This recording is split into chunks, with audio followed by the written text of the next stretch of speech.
What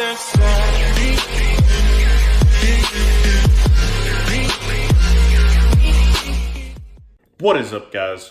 Welcome back to the SixPackBass channel. I know it's been a little bit since I've been on here. Just been super busy, but I am back. So today, most of you know, I really enjoy fishing with these guys right here.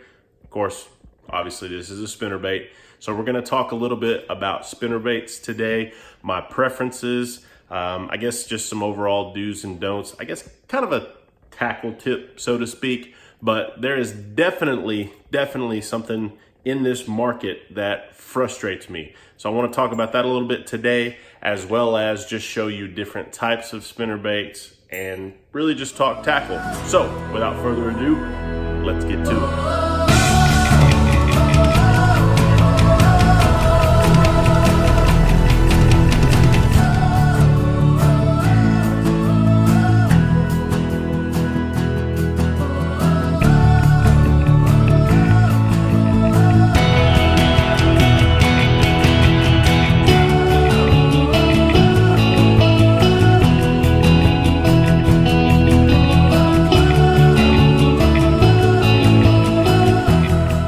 Before we get deep into this video, guys, huge disclaimer.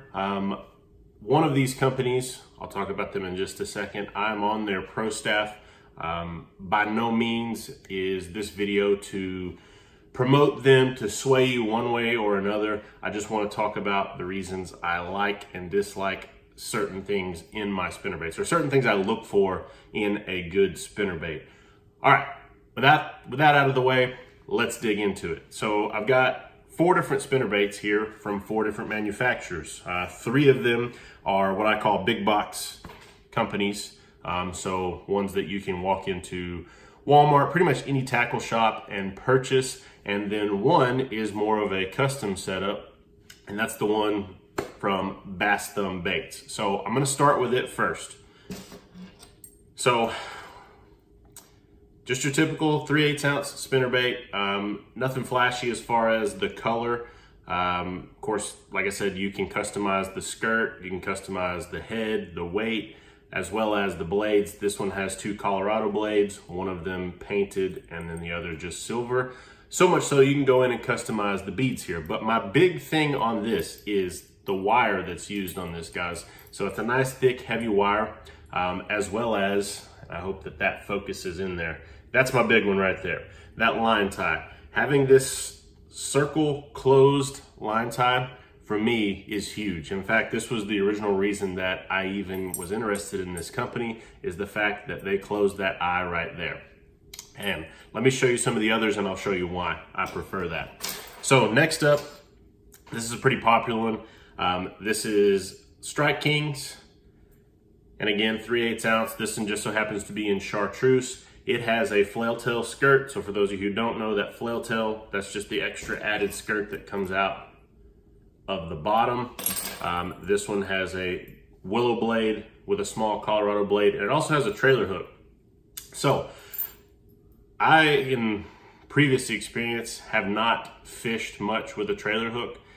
So I'm actually interested to throw this guy around, see how it does with that trailer hook. Of course, I know the advantages of having a trailer hook. You know, if the bass isn't fully engulfing that bait, if you get a short strike, now you have a better chance of hookup on that. But again, if you see the eye where the line tie is right there, that's in that R shape.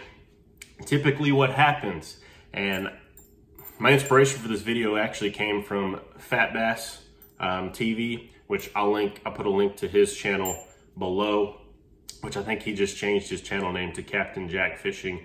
But nonetheless, his channel will be in the link below. Big thing with this, guys, when you get hung up or you have a larger bass hit it, this guy, I don't know if you can see how much that flexes. What ends up happening is this gets bent out. And yes, you can go back in with a pair of pliers and bend it back. But over time, that wire gets weak. And so eventually it ends up snapping off, whether that's snapping off when you catch or hook the fish of a lifetime, or when you go to cast it, it snaps off and that lure goes flying out into the water. But nonetheless, over time, that gets weak. This is one from Lucky Strike. Theirs is very weak. I mean, I can go in and bend this super, super easy. And then last up, this is from War Eagle. And War Eagle makes a very nice spinnerbait. My only issue with them, same thing. That line tie right there. And this was the actual spinnerbait that Fat Bass used all the time. Loved War Eagle spinnerbaits. Of course, if you saw my previous video, you know I got a ton of these guys super, super cheap. And I guess that brings me up to my next point.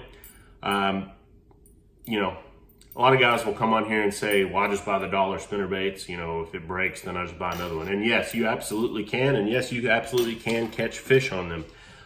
My big issue though, these other spinnerbaits that I showed you, that Strike King, Lucky Strike, War Eagle, those aren't dollar spinnerbaits. In fact, these War Eagles, these are about $7 a pop. So over time, that begins to add up. This guy right here, with all the customization on it, I probably paid close to $7. But big thing here, guys, that line tie is closed. I was able to design the bait however I wanted it, down to the weight size. I could add, they have options to add that flail tail skirt, as well as, you know, you could always throw a trailer hook on here. But that line tie right there is huge for me. This is not gonna bend out, or at least not bend out nearly as easy as some of these others. And everybody does it. All these big box companies, every single one of them, they all have that R-type line tie. So with that said, guys, jump down in the comment section. What's been your experience with that open eyelet versus closed eyelet? Do you even fish with spinnerbaits? Jump down in the comment section. I want to hear from you guys. Another big thing for me with these spinnerbaits, this is the Lucky Strike one, and I hope this is focusing in. I don't know if you can see, that's what they call banded skirt versus, and this is probably going to be very tough to see, but I'm going to try my best to show you. I don't know if you can see, this is a hand-tied skirt. So my experience with the banded skirts, eventually with the moisture, the heat, they eventually start to crack and deteriorate. And yes, you can swap out skirts, as you should check skirts and swap out skirts. But I have just found that the hand-tied skirts last so much longer than those banded skirts. And again, if a company is going to ask $6, $7, $8 for a spinnerbait, I mean, you would expect to get multiple uses out of it. And again, I'm not knocking these other guys. I'm not putting them above, you know, one or the other. All of these can and will catch fish, and they all serve their purpose. This is more of a preference video and what I seek out in a good spinnerbait. And it looks like this War Eagle one, they actually have a wire tie on it. So that is one of the advantages to this guy, in my opinion. Again, though, not putting any one of these above the other. I've used all of them. They all work. They all will catch fish, but I am a huge fan of these from Bass Thumb, and it all goes back to that line tie right there. So with that said, guys, that's all I have for this one. If you're not already, do me a huge favor, hit that subscribe button for me. Turn the bell notification on. That just lets you know when my next video comes out. We are ever so close to hitting that 1,000 subscriber mark. And you know, I keep going back to that, but once I hit 1,000 subscribers, it opens up a lot of features. I can interact with you guys a whole lot more. We can actually chat live on YouTube, which I'm really looking forward to being able to interact that much more with you guys. As well as, do me a favor, if you like this content, hit that thumbs up button for me. That just lets me know that you enjoy this. I'll continue to come out with more. As well as, guys, be sure and head over. I'm on Instagram, Facebook, Twitter. Follow me. I share content on there pretty much every day. But enough of me rambling. That's all I got. I'm out.